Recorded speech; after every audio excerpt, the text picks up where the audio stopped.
क्रिस्का recording studio Ekangar सराय। उहे बनतै हमर मलवा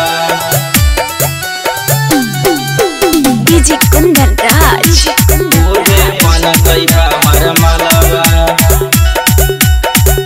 प्रेजेंटेड बाय क्रिस्का फिल्म्स। अरे जैते बाराती में सुने रे भाईवा होई गेलौ प्यारावा।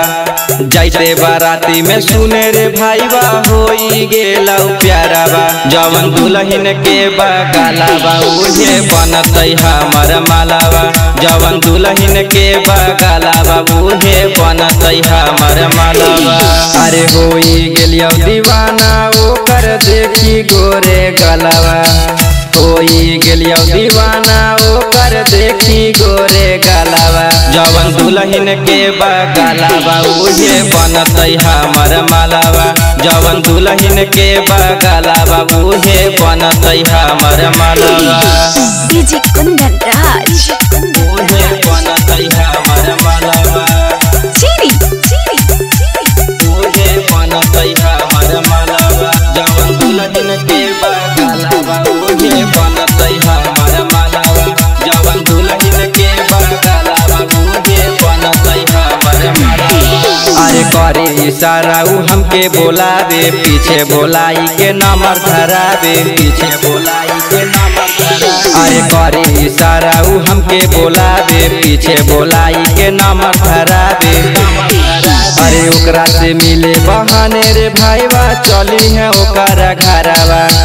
ओकरा से मिले बहाने रे भाईवा चली है ओकरे घरवा। जवन दुल्हन के बगालावा उहे बनतै हमर मालावा।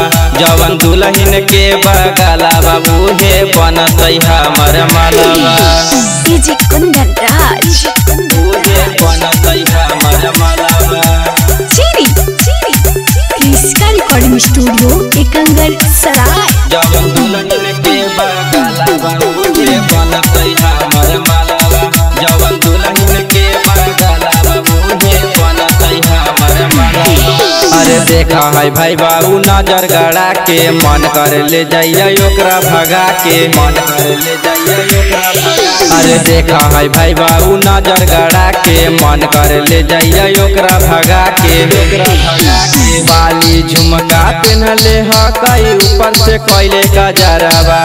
डीजे कारू राज के ऊ बन गेलै लभरावा। बेर बेर चढ़त है दू तलावा उहे बनतै के तुल के मालावा। जवन दुल्हन के बगालावा उहे बनतै हमर मालावा। क्रिस्का रिकॉर्डिंग स्टूडियो एकंगर सराय।